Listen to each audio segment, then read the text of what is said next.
Bonjour et bienvenue chez Frico Féminin. Frico Féminin, c'est la chaîne où les rêves professionnels et financiers des femmes prennent vie. Et aujourd'hui, à deux voix, on va vous aider à sortir des montagnes russes financières quand vous vous lancez dans l'entrepreneuriat.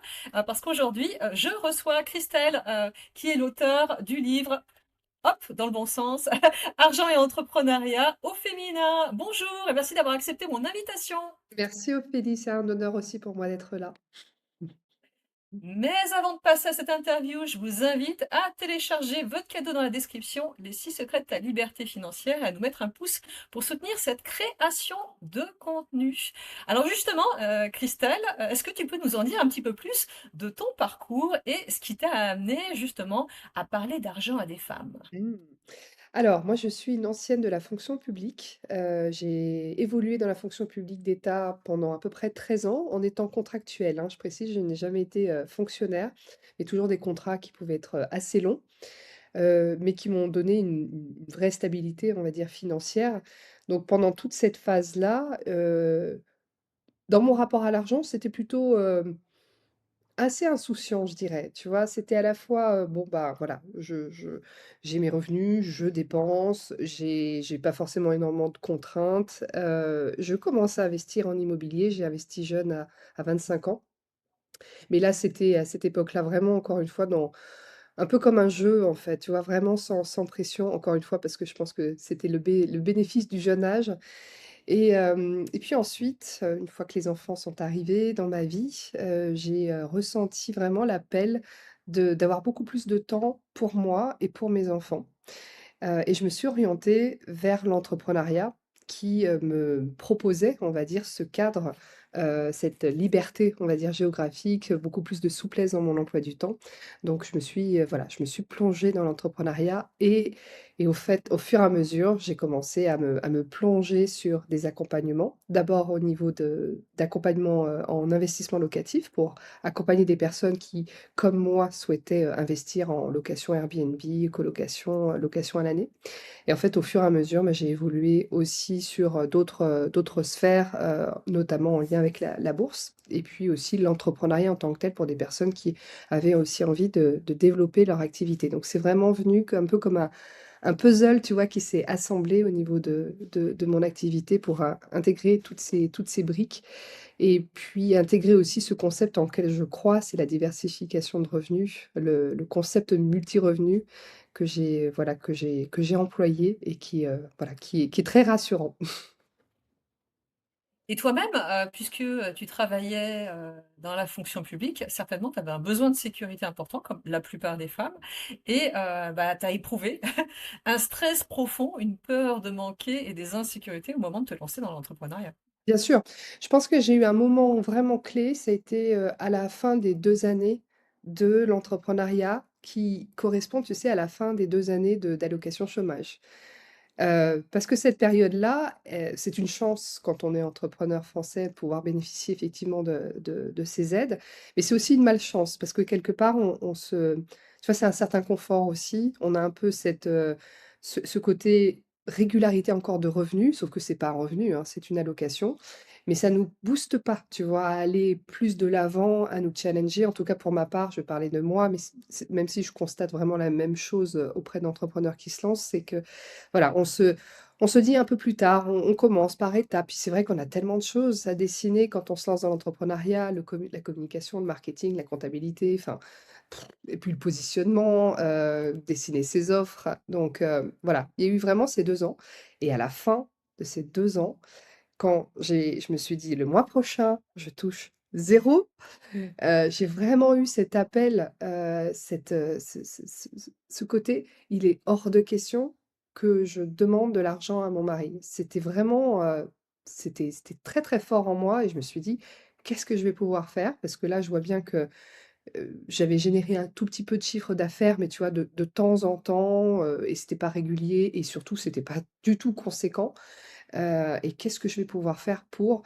Et à ce moment-là, je me suis challengée comme jamais en l'espace d'un mois, j'ai lancé mon 1er accompagnement vraiment en investissement locatif et ça, bah, ça a cartonné. Mais il m'a fallu, tu vois, cette phase-là pour, pour y aller quoi, en fait, pour trouver le courage d'oser faire des choses que je repoussais quand même depuis un petit moment. Oui et ça, bah, justement, quand on devient entrepreneur, c'est essentiel de travailler là-dessus. Alors tu disais, c'est un moment qui tout le monde en passe par les montagnes russes à ce moment-là. Parce qu'une forme de réalité, c'est aussi que l'entrepreneuriat, bah, ça demande du temps de construire tout ce qu'il y a à construire, hein. Il y a le terreau, planter les graines, arroser les graines pour avoir un arbre et enfin des des fruits dessus et ça, bah, faut commencer, dès, le moment où justement on quitte, son job salarié pour avoir, on va dire, des résultats, confortables. Au bout de 2 ou 3 ans, hein, ça, bah, on le voit sur la moyenne de l'entrepreneuriat en France, hein. La réalité de l'entrepreneuriat aujourd'hui, c'est que les femmes en France entreprennent on va dire autour de 40 ans. Souvent ça correspond, à on va appeler ça la crise de la quarantaine, c'est un besoin d'épanouissement. On a acquis plein de compétences pendant une première partie de carrière, mais quelque part, le cadre dans lequel on travaille ne nous convient plus, on veut passer plus de temps, avec nos enfants, on a besoin de récupérer de l'énergie pour nous et puis même on se remet en question sur nos propres aspirations. Parfois, on a joué la sécurité toute une partie de notre vie, on a envie de plus d'épanouissement et de liberté. Or, arrive cette question, de ce rapport à l'argent qui coince. Il coince pourquoi? Parce que l'entrepreneuriat, tu le dis très bien dans ton livre, c'est rarement des revenus réguliers au démarrage. Il faut trouver le bon modèle économique. Il y a une saisonnalité parfois dans les activités, qu'on développe ou dans les modèles économiques qu'on met en place, mais comme on n'est pas sensibilisé là-dessus, parfois sans s'en rendre compte, on se tire une balle dans le pied. De plus, on a toutes, on va dire, un archétype financier, un comportement financier différent. Et tant qu'on n'a pas pris conscience, eh ben, on s'auto-limite dans la manière de créer de l'argent dans nos entreprises. Exactement et ça, j'ai souvent, c'est ce que je me suis souvent dit, c'est que tant que tu es dans la fonction publique ou le salariat, tu ne vois pas, tu ne prends pas autant conscience, en fait, de tes problématiques, de tes croyances financières, de cette peur de manquer d'argent.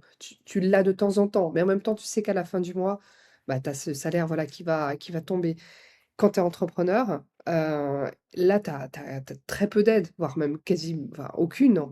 Donc là, ça vient vraiment nous rechercher tout ce qu'on a pu mettre sur le tapis avant, ça nous ça nous éclate à la figure, en fait, en puissance vraiment, XXL et bon, moi, je trouve que c'est justement une une une façon enfin, on n'a pas le choix, en fait. Si on veut continuer à évoluer dans le parcours entrepreneurial, c'est OK, hem comment je peux vraiment mieux me connaître? Qu'est-ce qui vient me chercher quand je suis amenée à vendre mes prestations, à définir mes prix? Hem, Comment je peux arriver à me réguler, on va dire, dans ces périodes de creux? Parce que c'est normal aussi, évidemment, on peut avoir des périodes de creux, mais que ça vienne pas quand même me réveiller en pleine nuit, que ça vienne pas, tu vois, me ouais, me malmener, parce que ça l'entrepreneuriat peut vraiment nous amener dans une certaine maltraitance, en fait, si on n'y prend pas garde, donc alors qu'on y a été pour nous épanouir, mais au final, certaines fois, c'est pas du tout le cas, donc et c'est dommage parce que quelque part, on se crée une activité, encore une fois, souvent avec cette recherche de sens, donc et c'est là où on se dit: «Bah, ouais, mais l'argent, vraiment, tout ce que j'ai pu mettre sur le tapis sous le tapis avant, bah, là, ça vient me chercher, donc qu'est-ce que je peux faire, en fait, pour mieux vivre, et avoir une relation beaucoup plus apaisée, à l'argent pendant ce chemin. Oui et ce travail-là, eh bien, pour, être épanoui personnellement, professionnellement et financièrement, on est obligé de le faire à un moment ou à un autre et bah, je vois pas mal de personnes qui n'identifient pas, ça c'est pas conscient, en fait, le fait que, elles ont des blocages inconscients, liés à ce qu'on leur a transmis dans nos familles. Parce que les femmes, souvent, on n'a pas été aidées là-dessus parce qu'on a des mamans qui ont joué la culture de la sursécurité. On nous a dit de choisir un homme, de prendre un CDI et d'acheter notre résidence principale pour être en sécurité. Or aujourd'hui, la sécurité, notamment financière, est bien plutôt du fait de, se bâtir, sa propre autonomie financière de femme, parce qu'un couple sur 2 se sépare, d'avoir un business avec une diversité, d'activités et de sources de revenus et de se construire un système d'investissement. Or, c'est tout le contraire de ce qu'on nous a appris pour beaucoup. De plus, tu le disais, toi, tu as travaillé dans la fonction publique, moi aussi, je suis passée par la fonction publique. C'est un univers professionnel dans lequel on ne négocie pas. Ça n'est pas légal. L'argent se traite via des grilles tarifaires, donc c'est des choses dont on parle très peu. C'est très tabou. La plupart des personnes qui sont autour de vous, ne seront jamais entrepreneurs et investisseurs et vous renvoient leur peur par effet miroir. Et puis, eh bien, quand on bosse pour, le public et ou pour des élus, eh bien, il ne faut pas se mettre en valeur. Quand vous êtes entrepreneur, si vous n'êtes pas visible, vous ne vous mettez pas en valeur et vous ne vous faites pas payer à votre juste valeur, ça ne fonctionnera jamais. C'est vrai et tu vois, dans la fonction publique, moi, j'ai été élevée aussi par une maman fonctionnaire et d'ailleurs même mes premiers jobs d'été, c'était dans la fonction publique donc pour tu si tu veux, pour moi, c'était quand même assez tracé, on va dire mais j'ai eu on va dire en transmission, en héritage, vraiment ce goût pour le service public. Vraiment, tu vois, c'est, aider, sans que, bah, l'argent soit là, forcément. Donc mais par contre, quand tu passes du côté de l'entrepreneuriat, tu as ce même sens de contribution, ce même sens de d'aider les autres, de servir le public, mais là, l'argent est là aussi. Donc c'est très intéressant justement de comprendre qu'il y a une bascule à faire et que certaines fois, effectivement, ça prend du temps et donc quand tu parlais de mécanismes inconscients, moi j'en parle notamment dans mon livre, je parle des drivers. Alors tu as évoqué les archétypes que je connais bien, que j'aime beaucoup, et là, de mon côté, j'ai exploré aussi la partie des drivers financiers, donc un concept qui a été, initialement, développé par un psychologue américain, Ty B. Keller. Moi, j'ai développé plus sur la partie, on va dire, financière et on a toutes et tous plus ou moins les 5 drivers, à différentes doses évidemment et tu vois, quand je t'ai indiqué tout à l'heure ce côté, au bout des 2 ans, il est hors de question de dépendre de mon mari pour bah, là, c'était le driver «Sois forte» en fait qui est venu s'enclencher. C'était et il y a beaucoup de femmes, hein, qui ont ce driver «Sois forte», c'est là, non, je ne peux pas, je ne veux pas dépendre d'une autre personne, je ne veux pas recevoir de l'aide d'une autre personne, hem et je vais avancer, mais quitte encore une fois à me malmener si jamais, même si tu vois, j'y arrive pas forcément. Donc c'est très intéressant de voir un peu tout ce qui vient se on va dire s'activer. Il y a le driver aussi «Sois parfaite» qui est extrêmement présent chez les femmes. Donc là vraiment c'est ça les amène justement dans cette exigence, dans cette perfection, mais aussi du coup l'envers de la médaille, c'est aussi beaucoup de «procrastination» entre guillemets. C'est-à-dire que, bah, je n'en fais pas assez, donc enfin en tout cas je pense que je ne suis pas encore allée au bout des choses, donc je ne vais pas encore passer à l'action.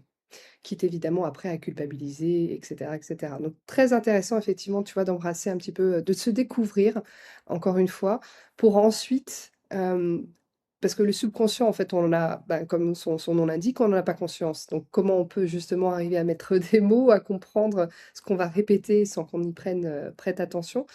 Et des ressources, des outils comme les drivers, comme les archétypes aussi, nous permettent, voilà, de juste d'identifier ce qui va se répéter et ensuite évidemment, bah, une fois qu'on les a identifiés, c'est beaucoup plus facile dans notre quotidien à, tu vois, à changer d'axe en fait. En tout cas, opérer, à actionner différemment parce qu'au préalable, on a eu ce réflexe, ce temps pour les identifier.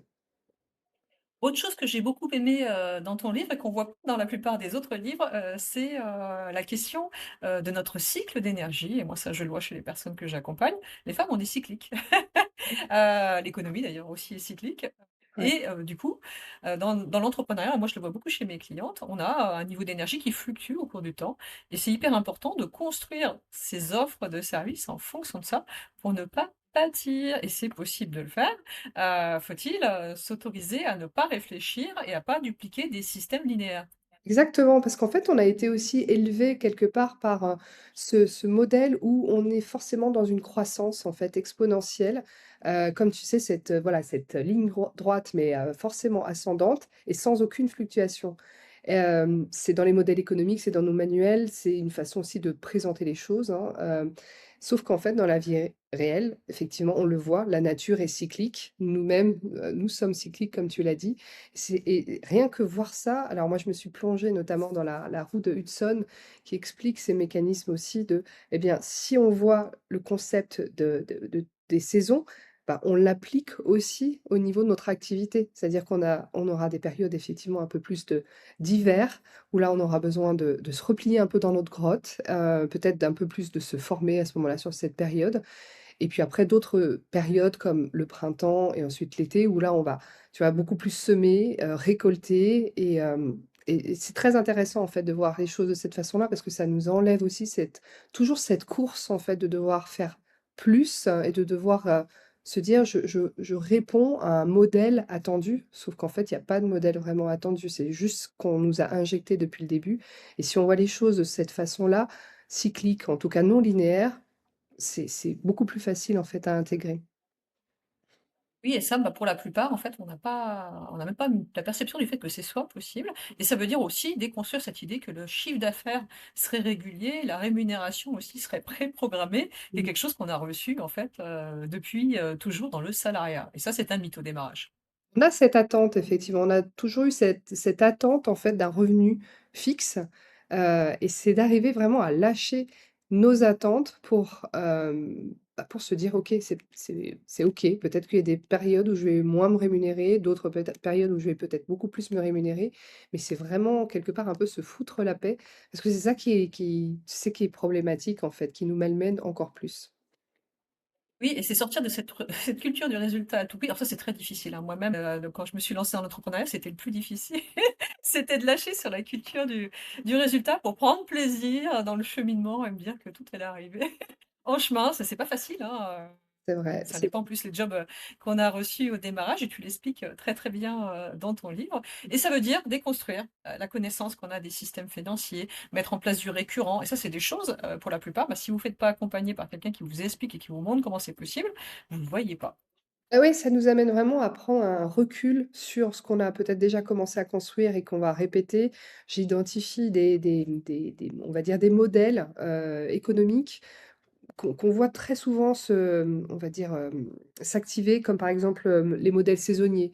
Donc là, bah, typiquement, tu sais, c'est des modèles où tu as des entrepreneurs qui sont sur des activités, saisonnières. Donc bon, bah, là, forcément, si c'est des périodes où, on a une boutique qui va vendre davantage, pendant l'été, de par son activité, OK. Et puis après, tu as d'autres modèles, qui vont être beaucoup plus axés sur, des périodes de lancement. Ça, on le voit beaucoup dans le coaching, dans l'accompagnement.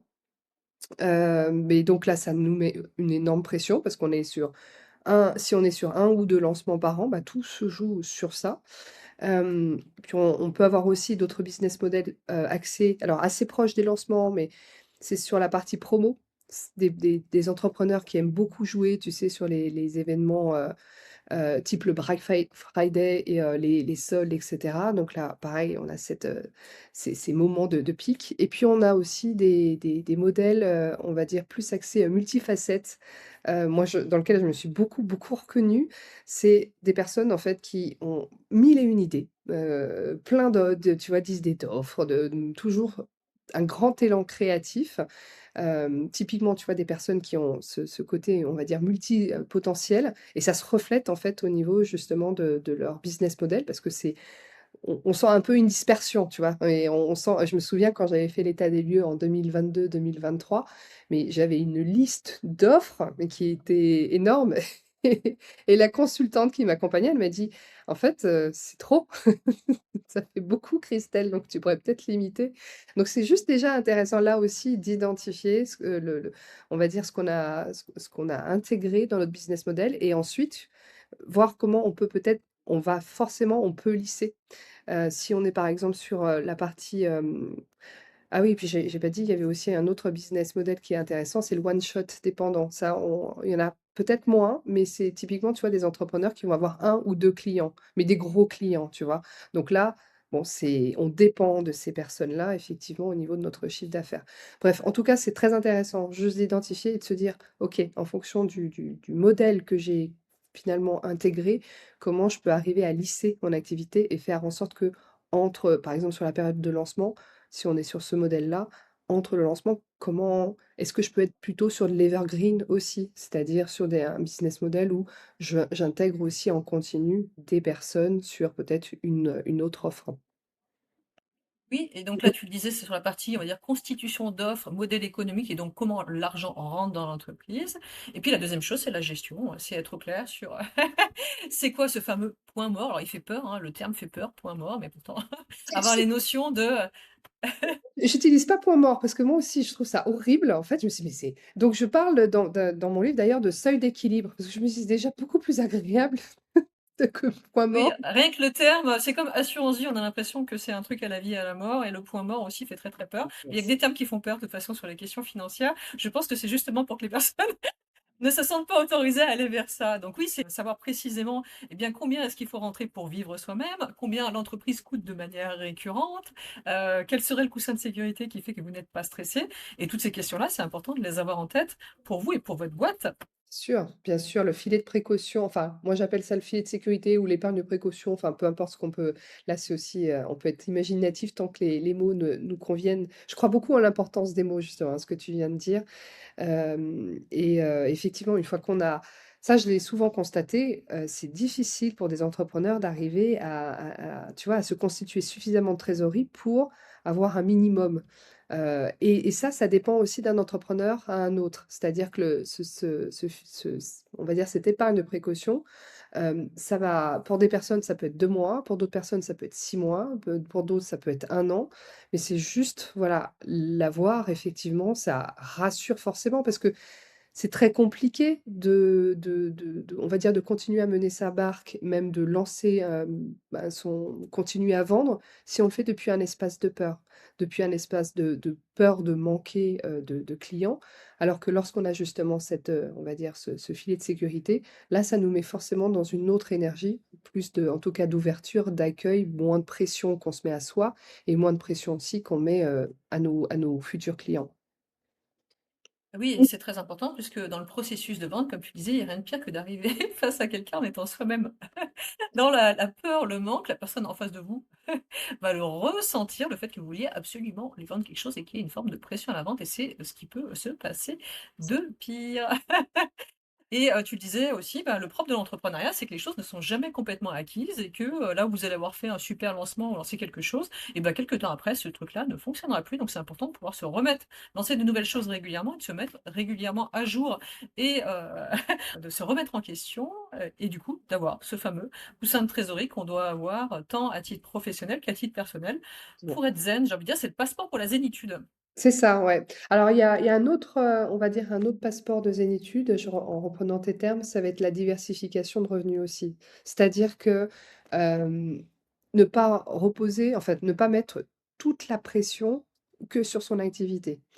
Donc, bah, c'est ce que moi-même j'ai appliqué en fait, hein, en me lançant dans l'entrepreneuriat. J'étais déjà investisseuse jeune, mais j'avais mis après à un moment donné en stand-by. Quand mes enfants sont arrivés, j'ai pris le chemin classique, achat de ma résidence principale.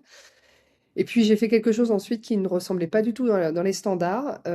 J'ai revendu ma résidence principale qui me convenait plus du tout. Je suis redevenue locataire à l'âge de 35 ans avec mon mari et on a réinvesti en fait dans le locatif. Donc c'est assez rigolo comme parcours. Je le dis aussi parce que souvent on peut se dire: «Mais non, mais faut passer par toutes ces étapes-là». Ben, on a le droit aussi de se dire: «Beh, finalement peut-être que être propriétaire de sa RP, ça ne nous convient peut-être pas forcément par rapport à un certain nombre de choix, de critères et peut-être que par contre investir à côté de ça, ça peut être, intéressant. En tout cas, c'est ce qu'on a fait et moi, j'ai vraiment voulu le faire de façon à me dégager suffisamment de cash flow, donc de revenus locatifs pour ne pas me mettre aussi toute cette pression au niveau de mon activité entrepreneuriale. Donc ça peut être l'immobilier et puis par ailleurs aussi, ça peut être la bourse. Alors même si la bourse, on n'attend pas forcément des revenus immédiats, mais en tout cas, ça nous apporte aussi on va dire, cette préparation, sur du moyen à long terme pour, préparer notre retraite, et ça, c'est aussi un élément bon, les entrepreneurs l'ont quelque part en tête, mais c'est en mode: «Bon, de toute façon, j'en aurai pas». Oui, bah, OK, on n'en aura pas, mais du coup, qu'est-ce qu'on fait concrètement?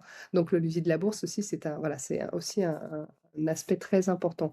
Donc la diversification de revenus, l'immobilier, la bourse et puis même au sein même de l'entrepreneuriat, c'est-à-dire que Oui, certes, il y a notre activité, mais peut-être qu'on peut aussi développer d'autres choses, comme par exemple, je parle de l'affiliation, de partenariat, tu vois, avec d'autres personnes. En fait, il y a une mille et une façons aussi de se constituer aussi d'autres revenus, en plus de notre, tu vois, offre, on va dire, signature, de voir aussi ce qu'on peut, voilà, diversifier.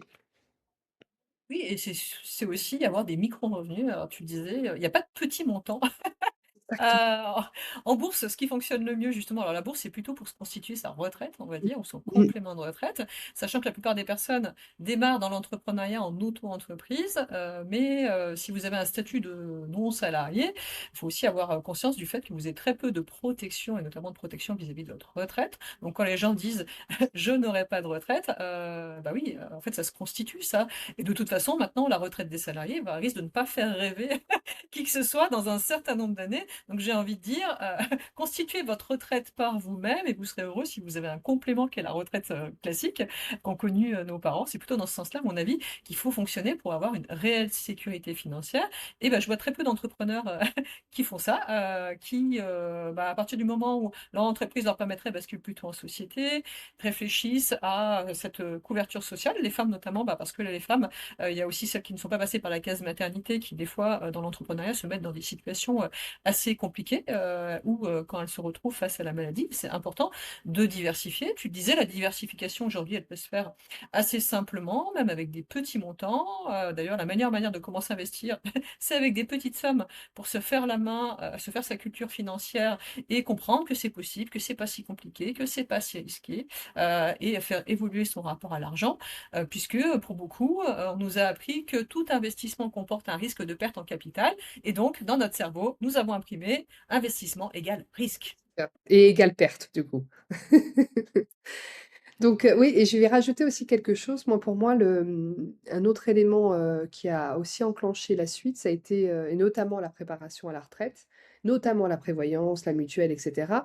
Très clairement, moi, c'était quand même des données que j'avais mis de côté au départ, quand je me suis lancée dans l'entrepreneuriat, parce que j'avais déjà assez de choses à penser. Donc je me suis dit: «Bon, ça va venir, mais peut-être un peu plus tard» et c'est venu me chercher quand, je me suis séparée de mon mari.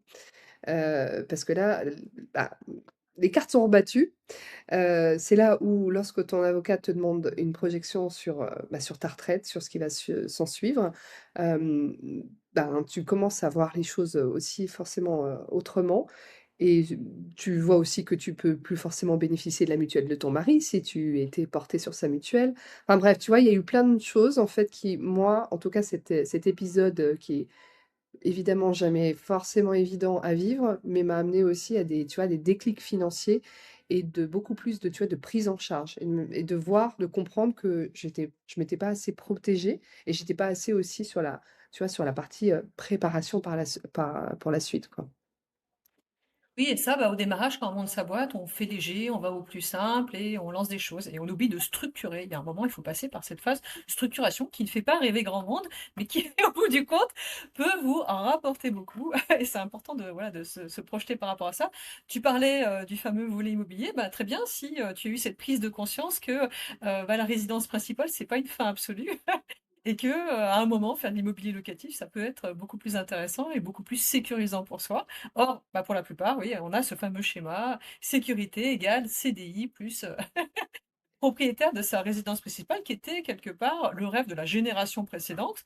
Or, on est quand même beaucoup aujourd'hui à vouloir avoir une vie plus légère, plus épanouissante et avoir compris qu'on voulait, plus d'énergie et mieux maîtriser notre temps, ce qui n'était pas des préoccupations, en fait, de la, génération précédente et aussi quelque chose que j'ai beaucoup aimé, dans ton livre, c'est que, tu prônes beaucoup ce qu'on appelle le slowpreneuriat. Alors moi, je suis aussi une slowpreneuse. Le but de l'entrepreneuriat, c'est pas de finir à genoux, hein, c'est un marathon, donc c'est aussi de se préserver, mais se préserver, ça veut dire regarder l'argent, le temps et sa manière de travailler de manière bien différente de ce qu'on a appris souvent dans le salariat. C'est ça et ça nous amène aussi à se dire: finalement, est-ce que j'ai besoin d'autant? Est-ce que de quoi j'ai réellement besoin pour vivre? Et moi-même, hein, pendant un petit moment, je me suis un petit peu, comment on va dire ça? Laissée éblouir par, tu sais, des promesses de chiffre d'affaires. J'appelle ça le mirage des 100 K. À un moment donné, tu sais, je voyais beaucoup ce discours-là de, «Vous pouvez obtenir les 100 K, à partir de 100 K, c'est la réu ça montre que vous avez réussi en tant qu'entrepreneur» et je me l'étais même mis en fond d'écran sur mon ordinateur, tu sais, histoire de l'imprégner, de se convaincre que j'allais, l'obtenir et à un moment donné, alors ça s'est pas fait tout de suite, hein, mais ça s'est fait peut-être, allez, peut-être 1 an ou 2 ans plus tard, quand j'ai repris les chiffres, vraiment je les ai revus en face et je me suis dit: «De combien j'ai réellement besoin de vivre?» et non seulement le pas seulement le strict minimum, c'est aussi évidemment ce qui me nourrit aussi même intellectuellement. C'est-à-dire que moi je suis, j'adore apprendre, j'adore me former, donc que ça soit par des livres, par des coachings, par des formations en ligne, enfin bref, j'adore me rendre dans des retraites, dans des séminaires, donc pour moi c'est un vrai plaisir. Voyager aussi, c'est la j'ai cette valeur, tu vois, d'exploration, donc en tenant compte de tout ça, à la fois ce que la vie quotidienne demande, à financer et à la fois aussi ce que j'ai envie de continuer à nourrir, en termes de valeurs, de priorités hautes, mis bout à bout, de combien j'ai réellement besoin et très clairement, j'avais pas besoin des 100 K. J'avais pas besoin des 100 K, j'avais besoin de beaucoup moins et juste de voir ça aussi, ça enlève, une énorme pression et on comprend que on n'a pas besoin enfin, ça nous amène, tu vois, ce type de chiffres qu'on peut voir sur les réseaux. Et alors, je prends l'exemple des 100 K, peut-être que ça parlera pas forcément à tout le monde. Ça peut être plus, ça peut être moins, ça peut être le fantasme du million aussi. Mais juste comprendre que en regardant ces chiffres-là, c'est pas forcément notre objectif à nous. Et ça nous amène justement à nous comparer à d'autres standards qui ne sont pas les nôtres. Et quand on revient à soi, juste dans la plus grande justesse et de comprendre que on a besoin de tel montant pour, voilà, vivre ce qu'on a envie de vivre, là, on s'enlève énormément de pression financière sur notre activité. On se met beaucoup moins de on se dit même: «Bah, peut-être que j'ai pas besoin aussi d'avoir toute une équipe derrière moi». Moi, je suis solopreneur depuis, le début et je n'aspire absolument pas à avoir une énorme équipe derrière moi. J'ai des prestataires que je rémunère et j'en suis très contente. Mais tu vois, j'ai pas une énorme équipe, ça me va très bien. J'ai besoin aussi de me sentir, flexible, autonome, ça correspond à mon mode de fonctionnement et comme tu l'as dit, tu vois, le slowpreneuriat, c'est finalement voilà, ce qui nous permet justement de revenir à soi et de se dire, le meilleur rythme, c'est celui que l'on se donne, que l'on se permet. Oui, alors, bah, justement, moi, j'ai le même modèle de business que toi, je fonctionne comme toi. Et du coup, le fait de pouvoir travailler avec des prestataires qui sont des gens qu'on paye bien parce qu'ils sont bons et qui fonctionnent tout de suite et qu'ils ont les mêmes valeurs que nous, bah, c'est un pur plaisir. Du coup, on n'a pas le problème du rapport patron-salarié, qui est pas quelque chose que moi j'avais envie de vivre. J'avais envie de vivre un système, on va dire égalitaire où on travaillait ensemble, comme entrepreneurs et c'est possible en fait, quelque part, de vivre aussi son utopie entrepreneuriale. Moi-même quand parce que j'avais accompagné plus de 5 000 entrepreneurs avant de monter ma propre boîte, j'ai noté sur un grand tableau tout ce que je voulais et tout ce que je ne voulais pas et surtout je me suis pas laissée aspirer par ce que je ne voulais pas, par tous les gens qui me disaient: «Bah, en fait, tu n'auras pas le choix de faire autrement que ça, parce qu'il y a toujours le choix de le faire». Et oui, tu le disais, le mythe des, 10, 20, 100, 1 000 000 depuis la piscine, en automatique, machin. Voilà, bah, si ça vous fait rêver, libre à vous de rêver avec ça. Moi-même, j'ai accompagné des entreprises qui faisaient des millions de chiffres d'affaires. J'ai vu des entrepreneurs à genoux. J'ai vu des choses qui étaient très, très compliquées. Ce système-là ne me fait pas rêver. Et quand je me suis lancée en entrepreneuriat, je me suis dit: «Beh, tout sauf ça». C'est absolument pas la vie que j'ai envie d'avoir et moi je voulais vraiment avoir une vie simple, légère, mais impacter grand, faire des trucs qui me plaisent, avoir une diversité d'activités parce que moi aussi je suis une multipotentielle, donc je ne voulais pas m'embêter, sur la fin de ma carrière et me dire que, j'allais pouvoir, continuer à travailler même au-delà de la retraite parce que j'avais juste envie de le faire et ça permet de renverser aussi notre vision du travail. Il y a pas mal de personnes quelque part qui vont vers la liberté financière pour fuir le travail suite à un burn-out et ainsi de suite et j'ai envie de dire: «Bah non, il faut réinventer sa vision du travail et du fait d'avoir une vie riche, et c'est ce dont tu parlais, avoir une vie riche, en fait, ça a tous une connotation différente. Souvent, quand on a des enfants petits, c'est passer du temps avec eux, être un peu zen, ainsi de suite.